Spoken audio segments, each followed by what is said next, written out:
Welcome to the second part of Module 1, Preliminaries of Criminal Procedure. This time, I will share with you an overview of the criminal litigation process and some miscellaneous doctrines along the way. Before diving into each of the rules on criminal procedure, let me give you an overview of the criminal litigation process so that you know exactly how the rules fit into our criminal justice process. Our discussion will start with the commission of a crime and what takes place when the alleged offender becomes in contact with the law. Then, the criminal justice process comes into motion from institution of a criminal action to investigation to the filing of the criminal case in court to potential conviction or acquittal. Ibig sabihin nito, class, bago tayo mag-discuss ng rules of procedure, pag-usapan muna natin yung ano yung kailangan mangyari muna para magkaroon ng application ng rules of criminal procedure. So, ito yun. May commission of a crime muna. Tapos, dapat magkaroon ng what Riano or reference calls as contact with the law, which I will discuss later.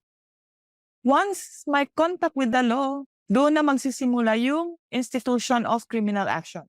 Dito din ninyo may encounter yung mga terms na preliminary investigation, information, complaint, yun. After ng preliminary investigation, may findings. Once nasa court, magiging resulta is either conviction ng offender or accused or dismissal ng kaso. So ito yung pinaka-simplified version. When the court acquires jurisdiction over a criminal case, no? One of the principles of criminal procedure is now in motion. That is for the court to determine if substantive law is recognized in all places mula dito sa contact with the law and then sa institution of criminal action, preliminary investigation, from the time the government comes into contact with the suspect or accused and in proceeding with the trial of the accused, dito sa trials na, during the proceeding or during the trial, that the rules of criminal procedure has been observed for the dispensation of justice. So pag umabot na sa korte, in essence, titingnan yung observance ng rights of the accused. Ito yung sa substantive law point of view. And sa pag-determine ng conviction or acquittal, dapat masunod yung rules of procedure or rules on criminal procedure. Technically, criminal procedure starts with the institution of criminal action.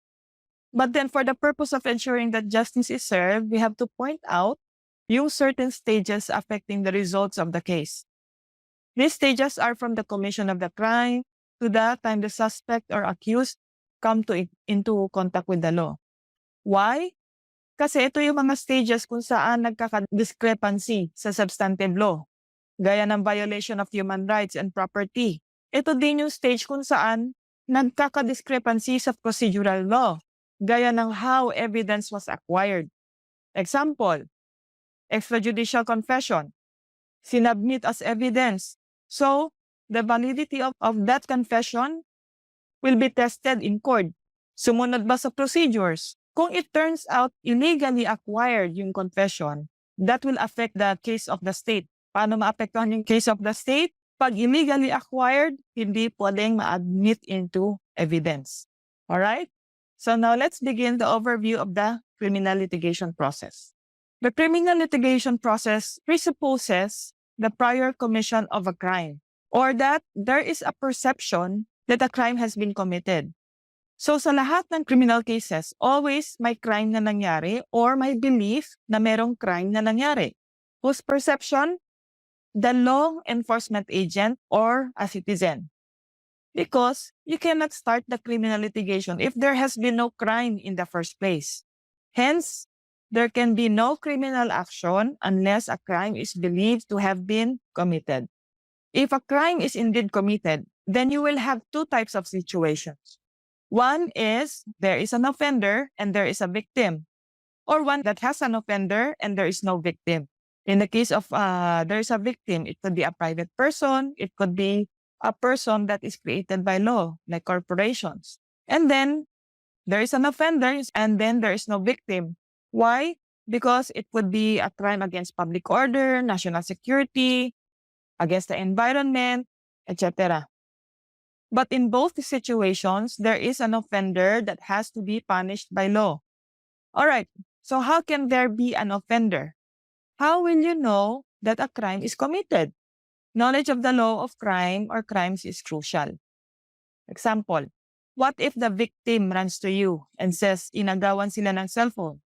You know that there is a crime of robbery that took place kasi pinag-aralan nyo yan. Another example, what if a victim goes to the police station with blood and bruises and said that they have been mauled, binugbog?